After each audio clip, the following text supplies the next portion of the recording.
So we're gonna Yeah, take a trip from Africa, we've been on that topic long enough. and we're gonna mosey on over to Ohio. Africa, Ohio. Get all Ohio. Y'all ever heard of Ohio? By the way, You mean Iowa, right? we're up to 117. Nice.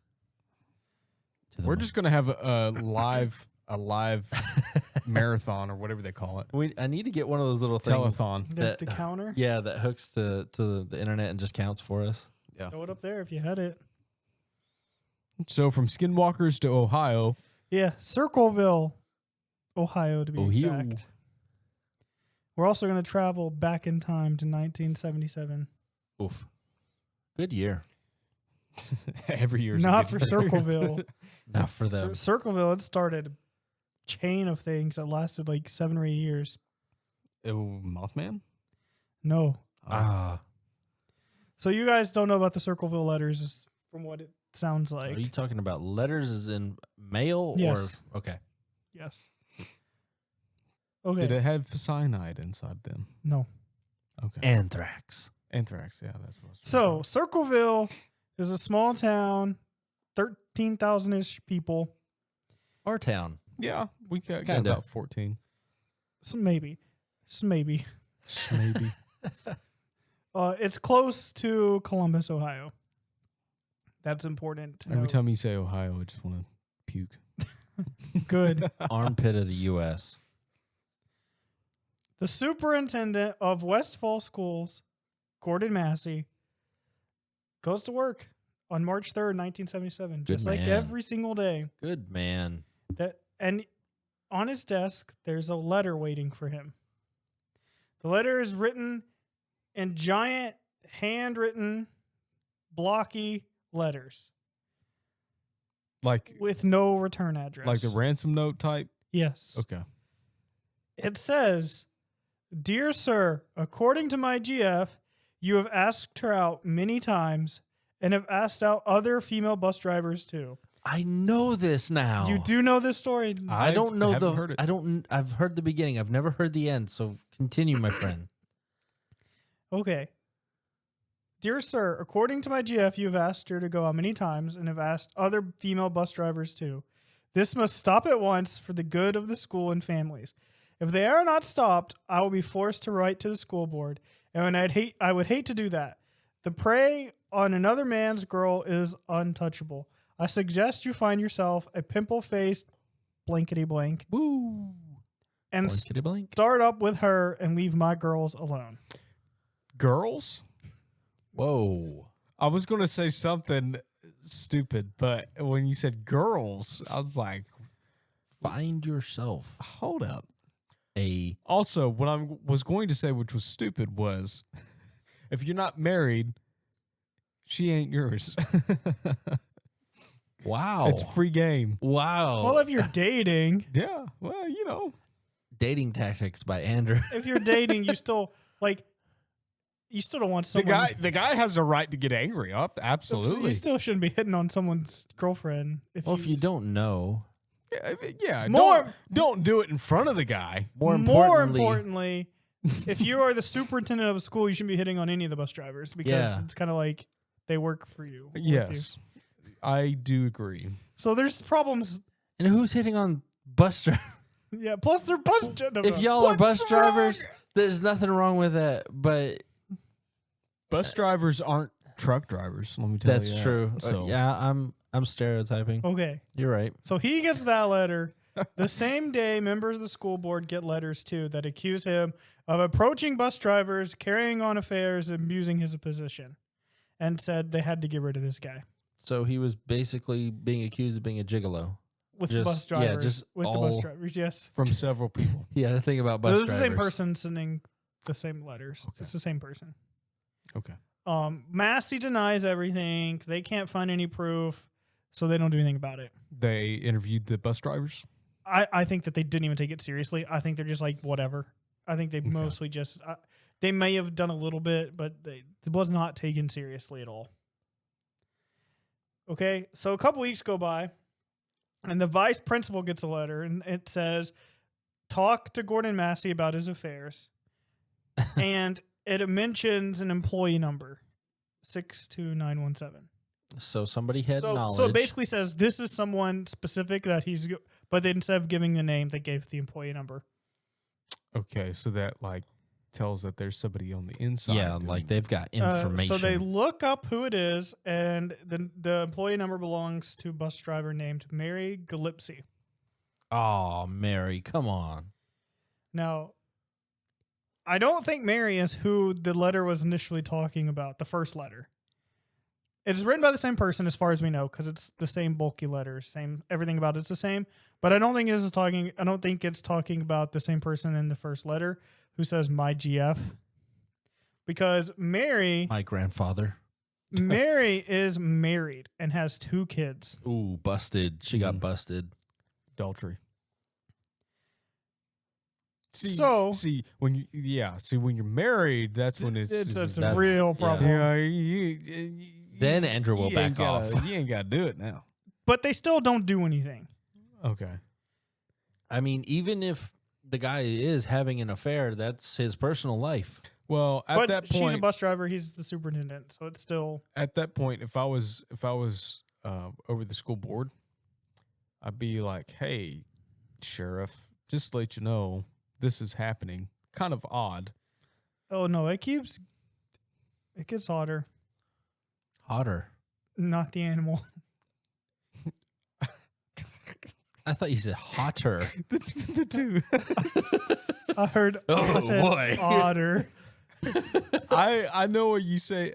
Okay. Did you hear hotter too? No, I heard otter. So you heard what I thought. Yes. You heard what I thought. I said. No, otter as queer, as weird, as but I heard myself say otter like the animal. no, He heard hotter. Yeah, I thought you were just one of those people None of us are on the same. didn't pronounce the H in words. No, I would not say the situation is hot.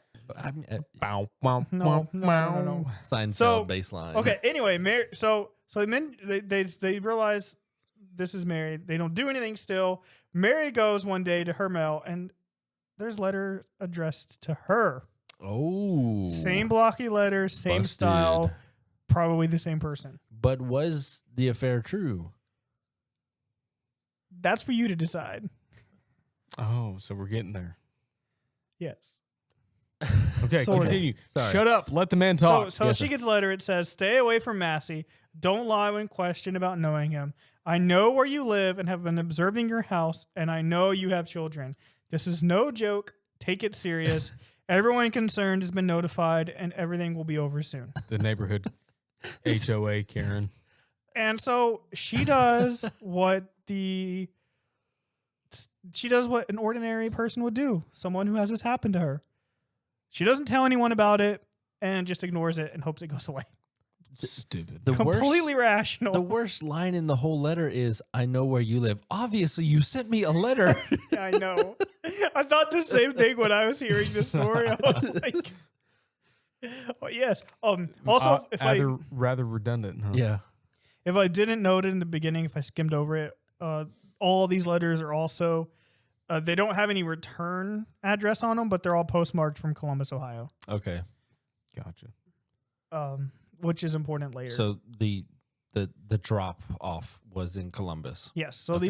these letters are coming from Columbus. She doesn't tell her husband. She doesn't turn it in. She just keeps it to herself and ignores them. Typical boomer. And letters keep showing up. She Why keeps would getting you- letters, and she just. If you're innocent, why wouldn't you just be like, "Hey, this is what's happening. Somebody's being weird." And every letter is more personal, reveals more information about her, so it shows this person knows, Her husband. is like stalking her and are threatening. Shaking my head. He knows. I say he. We don't actually know. He knows her bus routes. He knows her husband's name. He knows her kids' names. He knows some of their routines. Eventually, Ron, her husband, gets a letter addressed to him because she's ignoring them. So you probably are incorrect that it was the husband here. He's He's just covering himself. So- you would have to really commit to this. Ron gets a letter accuses Mary. It says basically all the same stuff and tells Ron, take care of the situation now or I will. And I'm not afraid of killing you if that's what it takes. Whoa. It's basically, he's like, if this doesn't get solved, I'm killing both of you.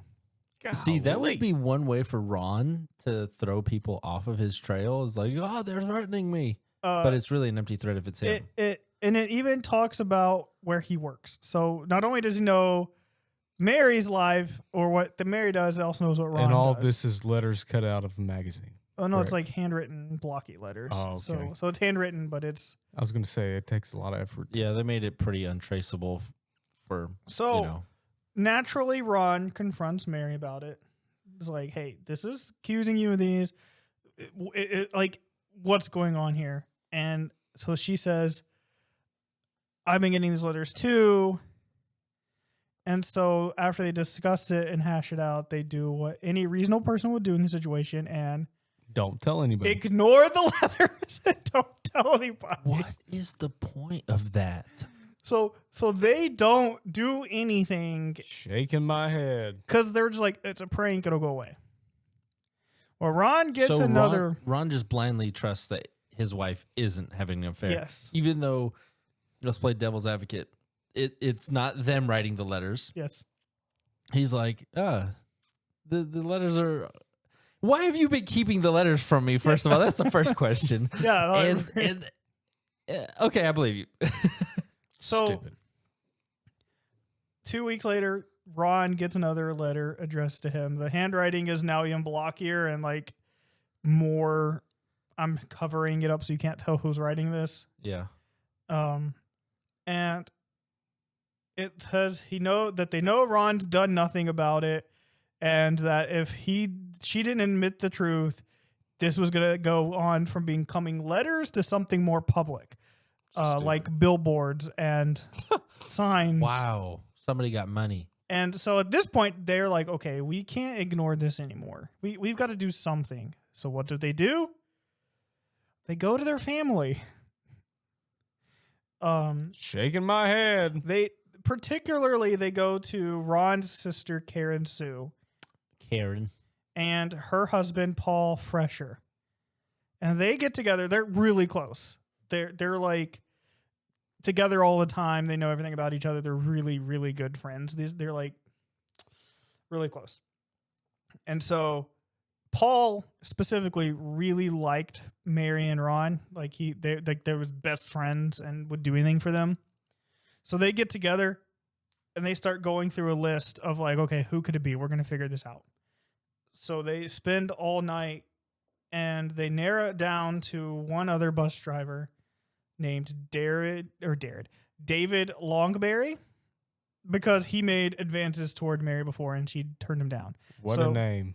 So they're like, this is probably David who is upset. You turned him down and now he's trying to ruin your life. He doesn't deserve you. So they decided that Paul Fresher would write his own letter to David Longberry to tell him to stop. Just without, whatever. So yeah, it's the 70s. I don't know. It's a bunch of boomers, man. Pretty much. Golly. So he writes a letter to David saying they know what he's doing and that if they get another letter, they're taking it to the police. They should have already taken it to the police, but they say that. And so have they been saving all these letters? I guess. Okay. So the letters stop. So it started in March. This is probably like May, maybe June. The letters have been pretty consistent, coming either to them or to, the school board. But the letters stop until August. In August, signs start popping up around the city. And they're big. And most of them are along Mary's bus routes. And they accuse her of having an affair. They're super vulgar. They're super graphic. And some even mention Massey, the superintendent, who's actually who they're targeting. It even says that he was doing stuff with Mary's 12-year-old daughter. Wow. Again, vulgar and gross. And so Ron starts getting up early, going through the route, driving through the route, finding signs and taking them down. So his daughter doesn't have to see these signs that are sometimes about her. Because Mary's daughter would ride the bus with her mom. So they would see all of it. Like they're just pieces of paper on. No, they're like big signs. Like that. I guess it's like not cardboard, like poster board on like a stick or something. Yeah. It's like, but it's large. Like a yard sale sign, but it's... Yeah, I don't really know because I didn't see them, but How do we know? They're big. They're not like, they're easy to see. That's crazy. So eventually Mary is just like, I cannot handle this. And so she goes out of town. And not going to the cops again. She goes out of town to get away from it for a few days. Stupid. While she's gone, Ron is at home with their 2 kids. They get a phone call. The caller says he's watching the house and starts threatening Ron. So Ron gets his gun, tells his girls he's leaving. Whoa. He just leaves his daughters? Because he's going to go kill this guy. He doesn't even know where he's at. So he gets in his Ford. If somebody's calling your name, don't walk outside of your house. Exactly. He gets in his Ford and drives off. Ford, baby. And Ron never comes back home. At 10:25 p.m., Excuse me? his truck crashes into a tree a few miles from his house. It had thrown him out of the truck partially, and he died. He was dead by the time he got to the hospital. Wow. So it's not Ron. I'm assuming more things happen. Under his body, they find the revolver, and 1 round had been fired, but they couldn't find a bullet, so they don't know where he shot it. The coroner says his blood alcohol level was 0.16, which is 2 times the legal limit. So the sheriff says, nothing to see here. This was just a drunk driver. It happens. Move along.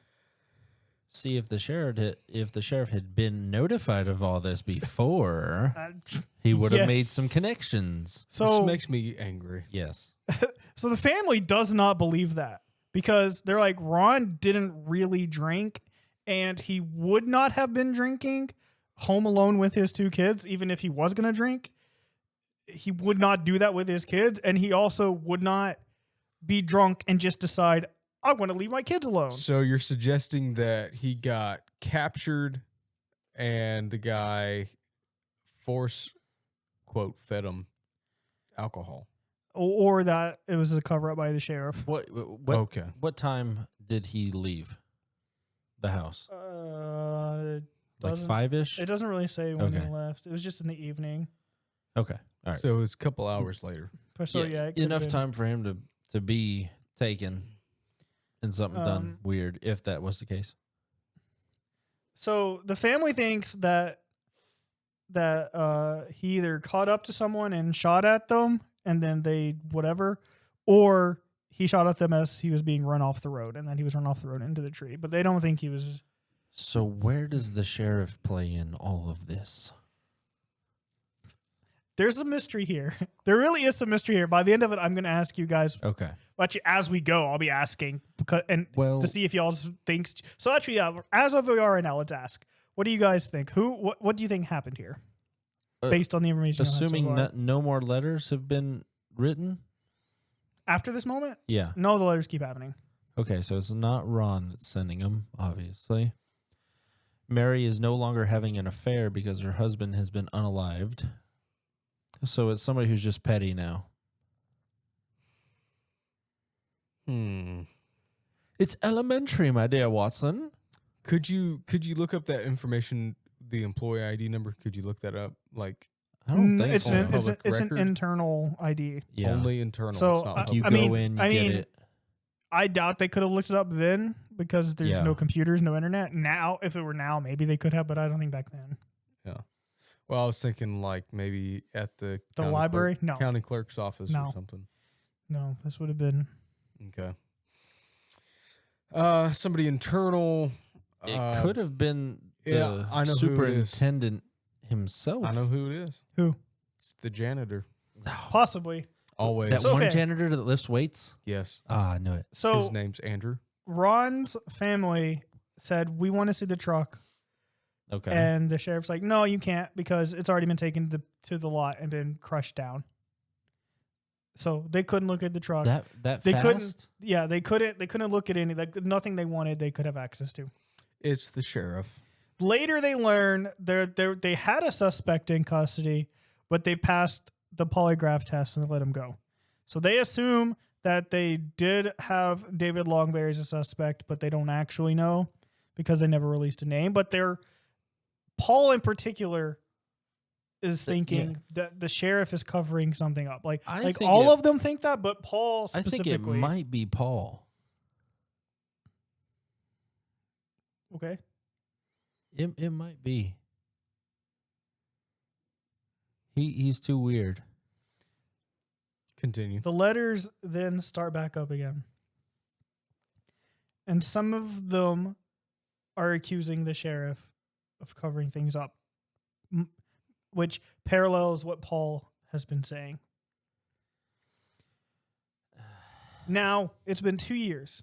2 years have gone by. The letters coming, like they're not like every day coming, but they're frequent. And she still hasn't moved.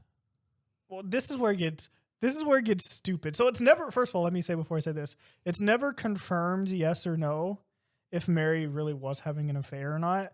Okay. I want to see what you guys think after learning this next bit, because 2 years later, Ron's been dead for 2 years. Letters have been on and off for 2 years. Mary finally admits that she is now seeing Gordon Massey, and that it only started after Ron died. That's usually how things go sometimes. Somebody you know. Yeah. Husband dies. He shows up. Well, I've heard of people, and I've known of someone He's heard that of people. when their spouse dies, okay, I know a particular person that their spouse died, and literally within 3 months, they married somebody else. Oh, yes. That's not the part that's weird to me. I know a preacher that did that within a year of his wife. This guy Passing. was a preacher that I know of. Was his first name Jonathan? No. Okay, we're not talking about the same person. Good.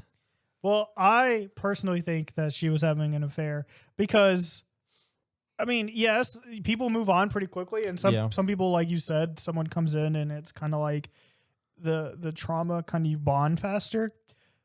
Probably not with the same person that you being accused of having an affair with is what caused all of this in the first place. Yeah. Furthermore, why is the superintendent getting close suddenly to a bus driver after this? Yeah. Like, why would he be the one that's like, okay, let's get close during this, if there's not already a connection there? Well, maybe she was Suspect. having that, but I'm still trying to figure out who wrote the letters. Well, I'm just saying. I think it's Paul. I think she was having an affair. Yeah, at this point. It's very possible, yeah. But she says no, we weren't having an affair. Well, But we're together now. of course she's going to say that. Of course. And she did this because she was hoping that if she finally admitted, yes, we're together, the letters would stop, because like this is what they wanted all along. Paul, So that's why she did that? Yes, that's why she finally. Paul was came out. very close to them. Who's Paul again? Paul is her brother-in-law. Okay. Ron's Ron's sister. brother. Ron's sister is Karen Sue's husband.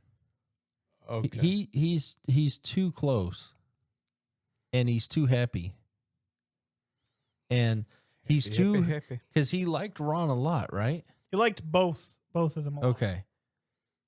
They were really close. Okay. Well, I don't know. Something's weird there. So the letters, after she said that, they just get worse. They start calling her a cheater, a murderer, a homewrecker. They threaten her kids. And by this time, it's been 2.5 years or so. By this time, over 1,000 letters have been sent. But not just to her.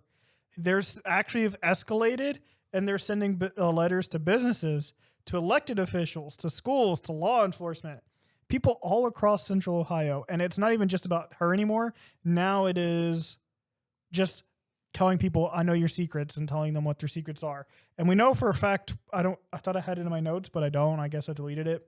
There was somebody that they sent a letter to claiming you're doing this, and we know for a fact that they were. Like, that was true.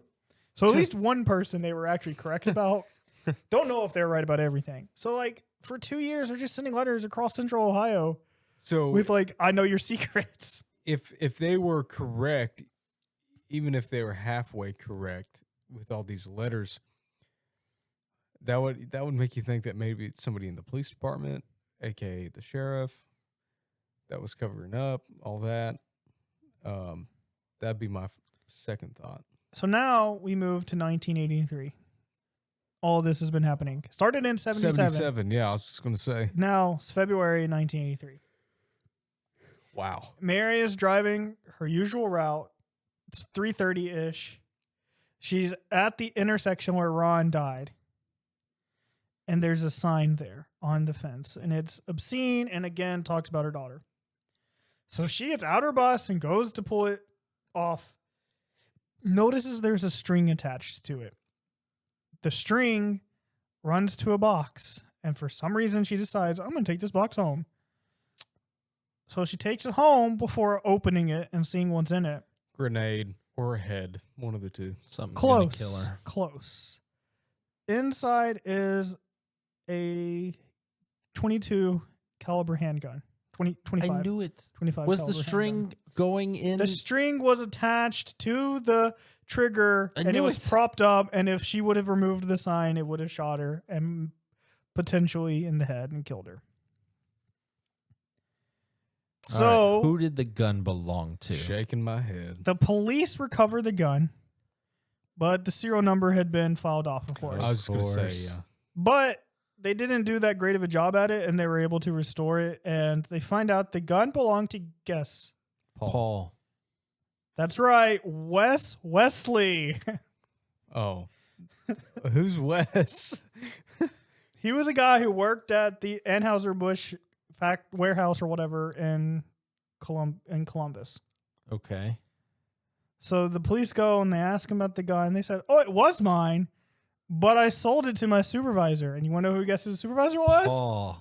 Paul Fresher, Ron's brother-in-law, the guy who's been saying for these past 6 years, "It's a cover-up. We got to figure out what's going on." So they question Paul. He admits the gun was his, but he says, but it got stolen a few days ago, and I just forgot to report it. I knew it. This guy, this Paul guy. So he gets away with it. According to company records, Paul took off the day the trap was placed. Oh, yeah. But he had an alibi. His wife. No. But the sheriff brought him in for questioning anyway. Paul insisted he was being framed and that whoever was writing these letters was behind everything. Well, yeah. That's how that works. He says, I'm not, well, he's like, I don't write these letters. And If it's not just, it can't be just Paul. so the sheriff showed Paul some of the letters and he sat him down, gave him paper and pencil and said, copy this letter exactly how it is the best you can. So Paul did. Then he asked Paul to write a few more sentences of his own, but using the same handwriting. So Paul did. And then the sheriff looked at what Paul wrote, looked at the letters and said, looks the same to me, and arrested him. I knew that was coming. Yep, got him. Analysis looked at the writing later and compared it, and some of them said, yeah, it looked like it could be the guy. Well, when you tell him to copy it. Exactly. And if it's in blocky letters where... Yeah. Wow. So investigators go and talk to Karen Sue. And by 1983, Karen and Paul Karen Sue is Ron's actual sister. Okay. By this time, they were in the middle of a divorce, and it was not a good divorce either. There was like not good terms. And Karen lost the house and the custody of their kids through this divorce. So she was mad. And so she was ready to just unload about Paul, like really eager to just say how terrible he is.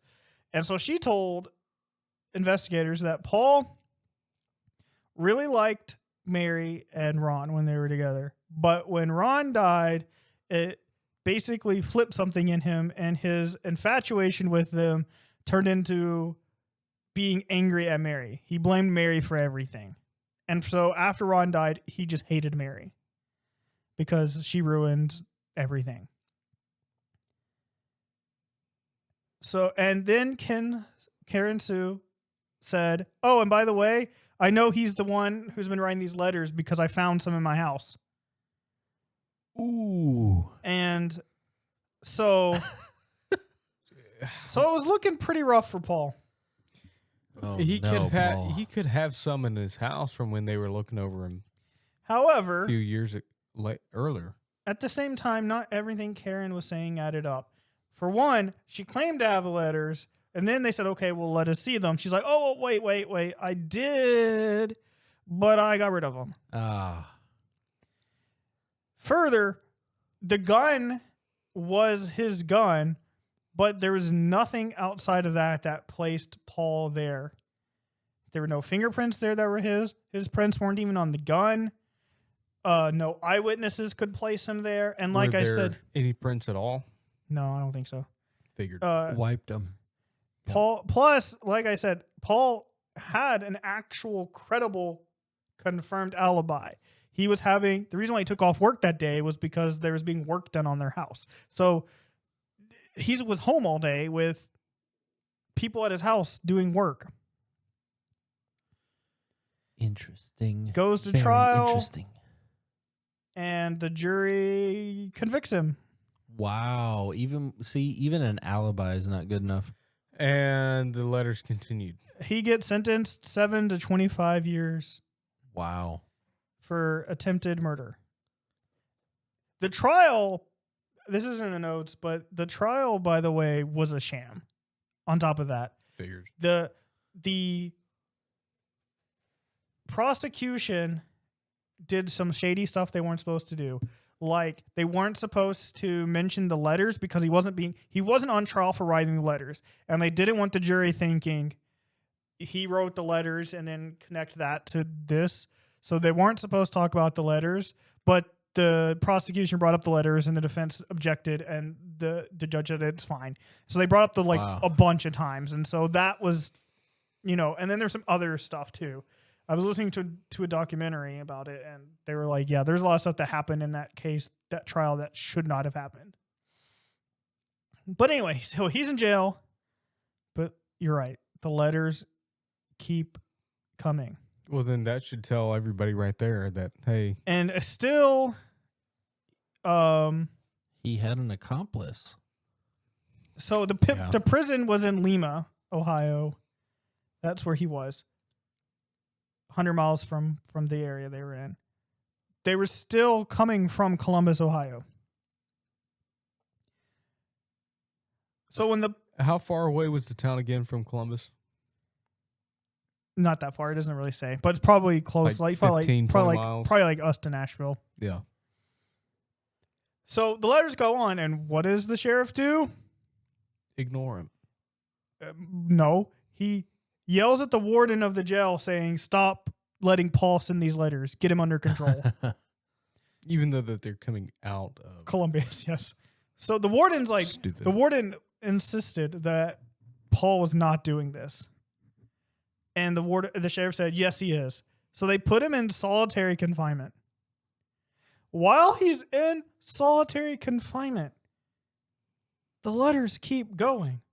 And in 1990, he's up. But it's Paul. In 1990, he's up for parole. And the sheriff says, no, you can't let him out because he hasn't learned his lesson because he's still sending these hateful letters. And the warden's like, it's not him. And the sheriff said, it absolutely is. And so he stays in jail. Sheriff is a little shady here. Yeah. the warden's even like, Paul is a model prisoner and he's not writing these letters. Eventually, Paul gets a letter. I guess he'd gotten several, but he gets this one in particular that says, "Now when are you going to believe you aren't getting out of there? I told you 2 years ago. When we set them up, they stay set up. Don't you listen at all? No one wants you out. The joke is on you. Tell no one of this letter. I saw the paper. Great news. Great. The sheriff loved it. Ha ha. Do you believe it now?" And the sheriff's still like, it's him. Yes. It's him. That dude, that seems, I know the sheriff's probably not a boomer, but that seems like the most boomer thing. So he stays in jail until 1993. So I have a little more to add to this, but pausing right here. Do y'all think Paul was guilty? No. Yes. No. I think he had a friend. Okay. I don't think he's guilty. Do you have any idea? Don't have to go into details. Do you have an idea of who you think it could have been? The sheriff. To be clear, Sheriff, ex-wife, and Paul. the official record is that Paul did it.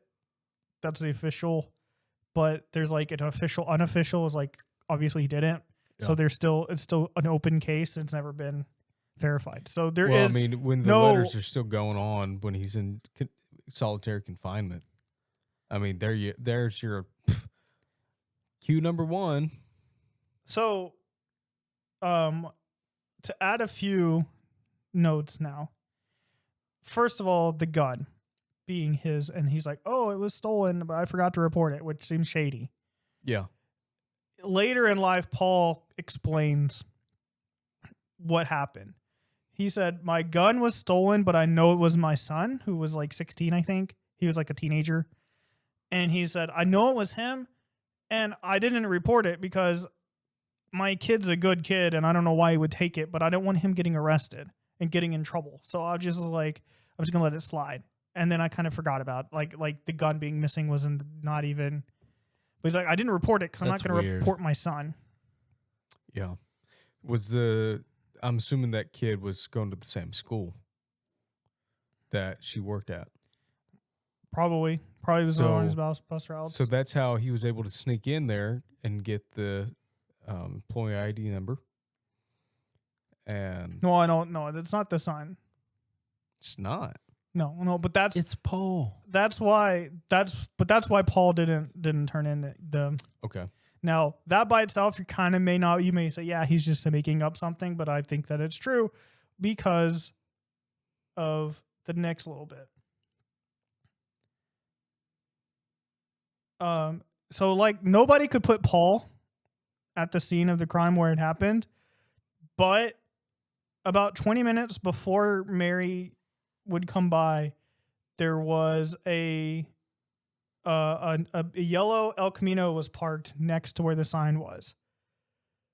And there was a tall man with sandy hair near the trap site next to the yellow vehicle. Paul was short with dark hair. So this wasn't Paul that she saw. But it just so happens Karen Sue was dating someone who was tall with sandy hair that matched the description. And her brother drove a yellow El Camino. Ooh. Busted. So Karen Sue was having the affair? No, well, they're divorcing at this point. Oh. So she probably had already found her. They wouldn't be surprised me if she was having an affair toward the end of their thing when they're in the middle of the divorce. Yeah. Okay, so her brother, which is Paul. Her brother was Ron. Paul's her ex now. Oh. Ron was the one that died Yep. from... Okay. So Ron had the El Camino. No, maybe it says her brother. Maybe it could have been a different brother. Okay. Her brother had the El Camino, but it was her boyfriend that was... Yep. Further, during the divorce proceedings, Karen visited Paul's sister and asked to borrow a typewriter. And right after this, the letters stopped being handwritten and they were typed. Okay, well, there you go. And with him being in jail, everything that happened in the divorce hearings flipped. So now he lost the house. She got the house. She got custody of her kids. He's a like copycat. all of the good stuff that happened from that flipped, and she got everything because now he's in jail. Look at this. Yeah. So I think it was her.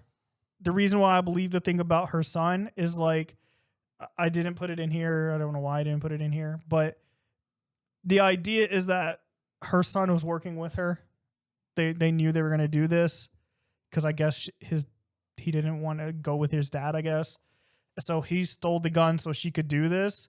And it's a credible belief because after this happens, his son starts acting stranger and weirder, which could be your father just got arrested for attempted murder. Like there is that.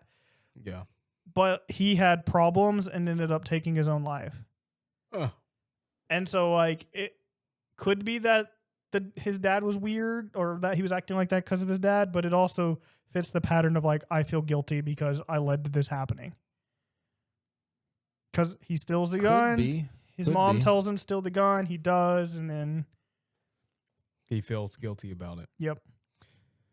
So it makes sense. It fits. Yeah. At least the gun didn't go off to where he would feel even worse about it. But I mean, he did take his own life. Yeah. 2002. Oof. So he was a grown man at that point, like 30s. Yeah. It was like ever since that happened, he changed and was like a different person. Wow. But yeah, I think it was Karen. I don't think Karen Sue started it, but I think like she kept it going to frame Paul. Yeah, that's a lot of trouble to get him in prison. But then it's also strange because the sheriff. Yeah. Well, the only thing I can think of is that he was a corrupt cop back then. He just really didn't see the big deal of the case. To be like to me, it's just like, How how can you conclude? How old was the sheriff? I have no idea. He's a boomer. You can't blame everything on boomers, I don't man. know. I was going to say If he's like old. if he's like the silent or greatest, he'd probably be the silent. But if he was old, but I just don't. I don't see how dude can be like, okay, let's say at first he keeps going and he's like, hey, make him stop. Maybe like Mandy said, accomplice or something. But like there would have to be some sort of communication for this to be working. Well, if everything changed, But if he's in, at least a couple people are involved here. if he's in solitary Yeah. and it's still happening, Yeah. he's not related to these letters, my guy. Right. And the cops just like, I don't know, man, because I've heard a lot of stories of back in the day of cops just getting away with all kinds of stuff before body cam footage and all that. And once a case gets a verdict, they just don't care. Yeah.